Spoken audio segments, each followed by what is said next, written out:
Hi guys, I'm Cortland Jacoby with Punch Drunk Critics, and today I'm joined by Taylor John Smith, whose film Where the Wild, or I almost said Where the Wild Things Are, Where the Crawdads Sing, is currently available on digital platforms and will be out on DVD September 13th.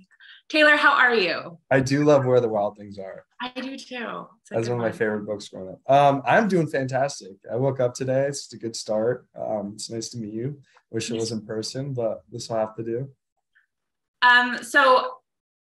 The first question is always normally like, how'd you get involved with this film? I think it's an important question to ask. I also think that it's very boring. So in 10 words or less, tell me how you got to play Tate Walker in Where the Crawdads Sing. I auditioned for Chase, but Livy wanted me for Tate. Is that 10? Sure, that works. Okay. That works. I didn't know if you meant like literally, No, I did, but that's cool. We'll make it work.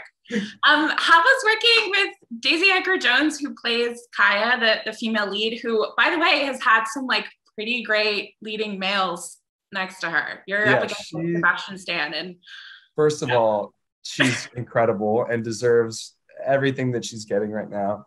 One of the most like sweet and gentle people I've ever met. And then you like understand why she's a star is because she's that way when the cameras are rolling, when they're not, crazy, kind and inviting and just a warm soul to be around. And the first time I got to meet her was over chemistry over Zoom. I was in Australia. I think she was in London at the time. And, it's weird doing a chemistry over a computer screen. But there was something instantaneous when she hopped on. I was like, I want to be friends with this person. I feel like I already know her. I don't, but I feel like I will.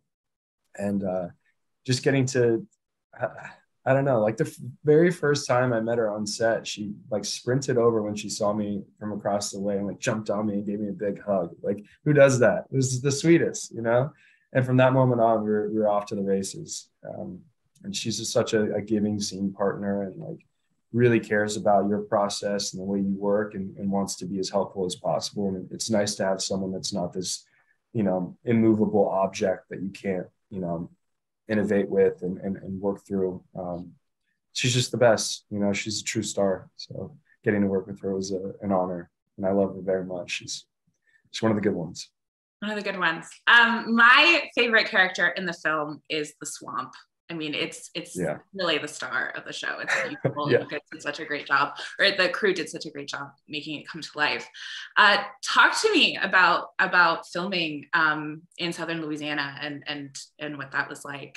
So, I mean, obviously, the Marsh is a huge character in the book, and I'm so grateful, and I think everybody else is as well, that we didn't film on some sound stage somewhere with fake moss and the pumped in music of like chirping cicadas. We got to like live in it and be out there in it. And there's like a thick air, like the humidity, you can kind of see it in the film because it was there, we're sweating real sweat, we're getting attacked by real mosquitoes. And it like pulled you in it. You didn't have to try too hard to imagine what it was like because you were right there. And yeah, there were some difficult times when like the set would get flooded and we'd have to move the set or figure out what to shoot that day. People passing out from heat exhaustion or, there was moments where like snakes would like cruise up to us or gators when I was in the marsh filming a scene in the water, cruising by you. It made it magical because it made it real. There wasn't a lot we had to do on the acting front. That's what I'll say. Yeah. You drive a boat a lot in this movie. Did you know how to do that? Like, did you like have to practice? Like, my grandfather, on my dad's side, Harvey, would take us out to Arbuckle Pond growing up, and he had a little two-stroke, but like I was like 9 or 10. So getting to learn as an adult was so fun, and Daisy would rip around on that thing. I think that was one of the favorite skills she picked up from filming, was just getting the boat around and having the freedom to do so, and the producers and the director trusting you to come back, if you're going to go out, please return. But yeah, it was cool. We had these great guys teaching us how to boat around, and it's such a huge part of the film because that's how they move around. That's how they go meet up at certain beaches and see each other. It's their car. And yeah, it was fun to learn how to do that for a couple of weeks. Like I said before, you filmed in Southern Louisiana and New Orleans. I know it was during COVID, but how did you like filming there? I love NOLA, and it's one of my favorite places in the world. So I was just curious. Also, any restaurant recommendations? They have the best food down there. There was this place called Number 7, I want to say, that was like French cuisine that was really, really good. Yeah. Other than that, we kind of had to stay in our bubbles just out of fear of like someone getting sick and production shutting down. So it was like me, Daisy, and Harris would try and just like hang out together on the weekends. So a lot of Grubhub. I couldn't tell you, or like Uber Eats. I couldn't tell you exactly what, but yeah, no, just New Orleans got some like richness to it. There's personalities everywhere you look. I had some good friends that have been living out there as well, that took us to crawfish boils, which was nice. And we went on a walk one day, Daisy and I, through like these, communities. And there was a place called Doorbell Popsicle where you go knock on the door and someone would open a window and hand you a popsicle and then shut it. So New Orleans. I'm like, that's so New Orleans. Yeah. It's so cool. Yeah. People were so hospitable and kind, and it was just like, it felt like a very rich city. There was just so much joy and adventure to explore. I want to go back really badly.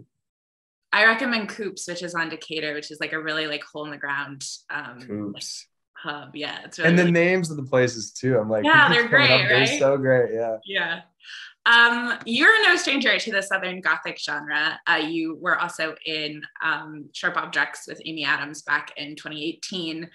Why do you keep coming back to this genre? Why do you like it so much? Obviously, there's something there. I don't know. I love like character driven dramas, and I love like rich scenery and background. Like maybe it's something about the humidity. Like you could just it's maybe it's great for my skin, or I can't get enough of suffering. I don't know. I just love good stories, and Jean-Marc Vallée, rest in peace, was at the helm of that one. Who doesn't want to work with Amy Adams? And I don't know. I love good stories, and I love being a part of telling them. So it could be that. I could be in a desert next time. Who knows? Also hot. Yeah. Also hot. Yeah. I gotta pick somewhere tropical and nice. Yeah. Well, you're from LA, so it makes sense. Yeah. You're currently in pre-production on the social media thriller Come As You Are with Sophie Turner. What can you tell me about it? Yeah, so we got Sophie Turner and Hero Finds Tiffin. Zach Balin wrote the script. He also did King Richard, which he was nominated for. The script's amazing, but basically about a group of people that work at a content moderation site, and their job is to sift through and take off all the the violence and the horrible, messed up things that people post on the internet. And eventually, Sophie's character takes off so much of it that she becomes obsessed and becomes a vigilante. And she takes my character and basically goes on the hunt and starts hunting these people down, and it gets way out of hand. So it's an intense thriller, but I'm excited to work with Sophie and Hero, and Jess Barr is going to be directing, and I'm really excited to work with her too. Awesome. Well, Taylor, thank you so much. That's my time, but it has been wonderful to talk to you, and congrats again. Where the Crawdads Sing is available right now on all platforms and on DVD September 13th. Thank you guys so much. Thank you. Thanks for checking out the show. If you like what we're laying down, please subscribe to our channel and click the bell to receive notifications for all of our latest stuff.